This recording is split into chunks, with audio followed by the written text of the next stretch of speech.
பதவி விலகும் கனடா பிரதமர் முக்கிய தகவல்கள். இன்று கனடா பிரதமர் ஜஸ்டின் ட்ரூடோ தனது பதவியிலிருந்து விலகும் என்று அறிவித்துள்ளார். இந்த செய்தி உலகம் முழுவதும் பெரும் பரபரப்பை ஏற்படுத்தியுள்ளது. ஜஸ்டின் ட்ரூடோ கடந்த பல வருடங்களாக கனடா நாட்டின் பிரதமராக பதவி வகித்து வந்தார். ஆனால் இன்று அவர் தனது பதவியிலிருந்து விலகுவதாக அறிவித்துள்ளார். இந்த அறிவிப்பு ட்ரூடோவின் அரசியல் வாழ்க்கையின் ஒரு முக்கிய மையமான மாற்றத்தை குறிக்கின்றது. தனது பங்கு மற்றும் அரசியலின் எதிர்காலம் பற்றிய வாதங்கள் மற்றும் விமர்சனங்களுடன் கூடிய ஒரு முடிவாக இது எடுக்கப்பட்டுள்ளது.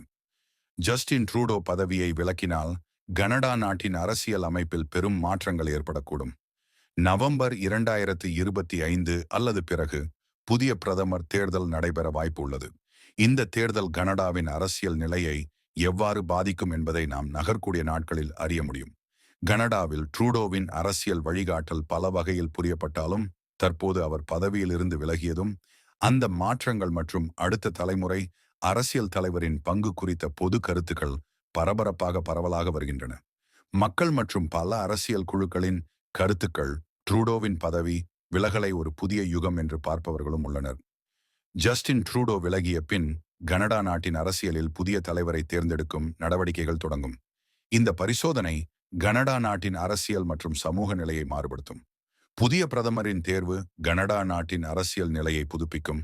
அதே சமயம் உலக நாடுகளுடன் அதன் உறவுகளை புதுப்பிப்பதற்கு உதவியாக இருக்கும்.